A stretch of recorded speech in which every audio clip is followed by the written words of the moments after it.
Ketika hendak disatukan, penduduk kota Brighton dan kota Hove tidak pernah terima.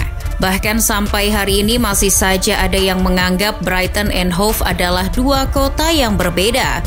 Namun, sepak bola tampaknya telah meruntuhkan tembok perbedaan itu. Sejak klub sepak bola bernama Brighton and Hove Albion terbentuk, proses penyatuan kedua wilayah itu mulai menelurkan kebahagiaan. Hari ini, ketika Brighton and Hove Albion menjadi tim yang sangat amat mengejutkan, masyarakat kota Brighton and Hove sudah mulai lupa bahwa mereka dulu gontok-gontokan ketika mau disatukan. Penampilan Brighton and Hove Albion telah memikat tak sedikit penggemar sepak bola, apalagi di musim lalu. Dengan akar sepak bola sekaligus konsistensi program sang pemilik, Brighton tetap stabil meski berganti pelatih. Musim 2023-2024 mendatang, klub yang dikuasai konglomerat Anthony Grant Bloom ini tidak hanya tampil di liga domestik, melainkan juga di kompetisi Eropa.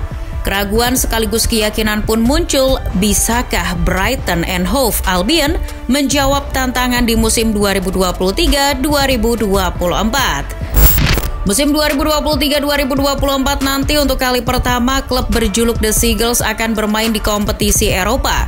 Sejak berdiri tahun 1901, pasukan burung camar tidak pernah sekalipun bermain di kompetisi Eropa. Ini merupakan peluang 24 karat yang meski dimanfaatkan dengan sangat baik bagi Brighton. Brighton and Hove Albion mendapat keuntungan bisa lolos ke Liga Eropa. Meskipun hanya finish di posisi ke-6 di klasemen akhir Liga Inggris musim 2022-2023. Sebetulnya, pemenang Piala FA yang akan mengambil jatah ke Liga Eropa, sementara juara Piala Carabao akan mengikuti Liga Konferensi Eropa dari babak play-off. Namun, karena juara Piala FA maupun Carabao Cup adalah mereka yang duduk di posisi 4 besar, di mana otomatis lolos ke Liga Champions Eropa, maka jatah untuk ke Liga Eropa dari Liga Inggris diberikan pada tim dengan posisi tertinggi berikutnya. Peringkat 5 yaitu Liverpool otomatis ke Liga Eropa. Lalu peringkat di bawahnya yang semula bermain di play-off Liga Konferensi naik langsung ke Liga Eropa, memenuhi slot dari Liga Premier Inggris. Sementara yang berada di peringkat bawahnya yakni Aston Villa yang akan mewakili Inggris di Liga Konferensi Eropa.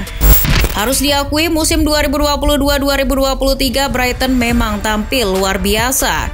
Bahkan sejak pedal gas Premier League mulai diinjak, pasukan burung camar melibas tim-tim kuat seperti Chelsea, Liverpool, Arsenal sampai Manchester United. Tim yang satu ini juga merepotkan Manchester City yang diasuh Josep Guardiola. Musim lalu pula, Brighton juga berhasil melangkah ke semifinal Piala FA. Sayangnya kalah lewat adu penalti dari Manchester United yang keluar sebagai runner-up. Menariknya, Brighton musim lalu bisa disebut tim paling konsisten dan tidak mudah goyah meski berganti sopir. Chelsea boleh membajak Graham Potter yang sudah membangun filosofi permainan The Seagulls, tapi klub yang bermarkas di Stadion Falmer itu segera menemukan pengganti. Roberto De Zerbi yang sebelumnya menukangi Sassuolo dan Shakhtar Donetsk ternyata sosok pelatih yang lebih dari tepat untuk menukangi Brighton. De Zerbi membawa Brighton ke posisi 6 musim lalu, mengumpulkan 62 poin dan mencetak 72 gol serta hanya kebobolan 53 gol. Capaian itu sekaligus menjadi yang terbaik sepanjang 5 musim Brighton di Premier League. Dan kalau ditelusuri, itu adalah peningkatan yang melesat seperti roket. Musim 2018-2019, Brighton finish di posisi 17. Di musim berikutnya, mereka naik di posisi 15. Lalu di musim 2020-2021, Brighton sempat turun di posisi 16. Akan tetapi pada musim berikutnya posisi The Seagulls melesat hingga peringkat ke-9. Kini mereka naik 3 tangga. Dari situ Brighton boleh dibilang tim yang konsisten dan stabil. Seburuk-buruknya penampilan mereka, dalam 5 musim terakhir Brighton tidak pernah finish di posisi 18, yang mana itu adalah zona degradasi. Barangkali ini karena mereka ditempa di sebuah liga yang ketat, terutama di persaingan papan tengah dan bawah. Kalau papan atas mah sama aja, itu-itu mulu. Sama seperti tim-tim lainnya di Liga Inggris, jendela transfer dibuka, Brighton harus siap kehilangan para pemain pilar.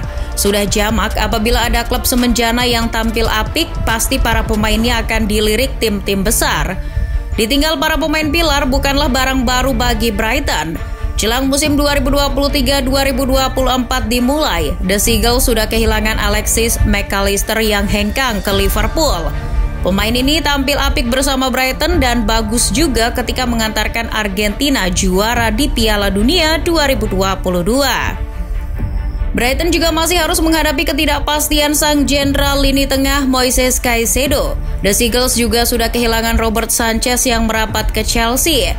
Brighton terlihat seperti akan keropos, bukan? Tapi nyatanya tidak begitu, saudara-saudara. The Seagulls juga memeriahkan pesta transfer. Dikutip The Guardian, Brighton mendatangkan pemain Watford, João Pedro seharga 30 juta pound sterling, yang merupakan rekor pembelian klub. Juga merekrut kiper baru dari Anderlecht, Bart Verbruggen seharga 17 juta pound sterling. Gelandang veteran dari Liverpool, James Milner juga berhasil diangkut ke Falmer. Brighton juga mendapatkan gelandang dari Jerman, Mahmoud Dahoud, tanpa mengeluarkan sepeser pun biaya. Brighton juga mendapatkan bek Igor dari Fiorentina seharga 14,5 juta pound sterling setelah gagal mempermanenkan Levi Colwill. Pertanyaannya kemudian, apakah pemain-pemain yang baru didatangkan bisa menahan kerasnya intensitas Premier League dan Liga Eropa? Melihat komposisi skuadnya, Brighton banyak dihuni pemain-pemain muda yang usianya rata-rata di bawah 30 tahun. Hanya ada 7 pemain yang usianya 30 tahun melangkah. Mereka adalah Joel Veltman, Lewis Dunk, Danny Welbeck, Jason Steele, Pascal Gross, Adam Lallana, dan James Milner.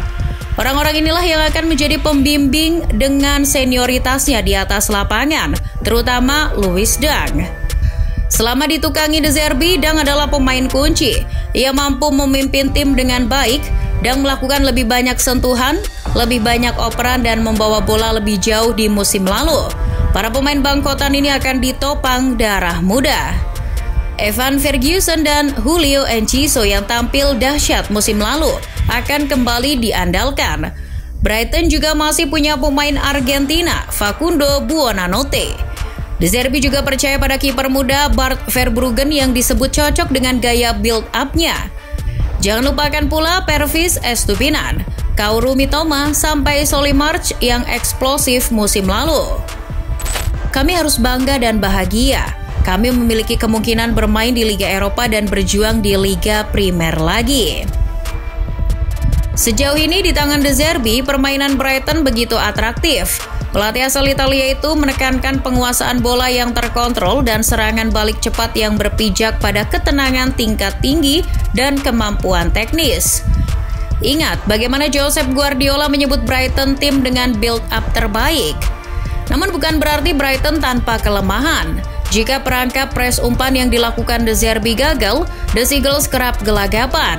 Harus ada rencana B ketika rencana A tidak memberikan efek. Meningkatkan kemampuan bola mati juga bisa membantu. Musim lalu, Brighton sangat jelek dalam mengantisipasi bola mati. Pasukan De Zerbi juga tak piawai mencetak gol dari situasi set piece. Perkara itu memang kelihatan remeh, tapi kesalahan sekecil apapun mesti menjadi perhatian. Sebab itulah yang bisa jadi modal Brighton and Hove Albion mengarungi musim 2023-2024 mendatang.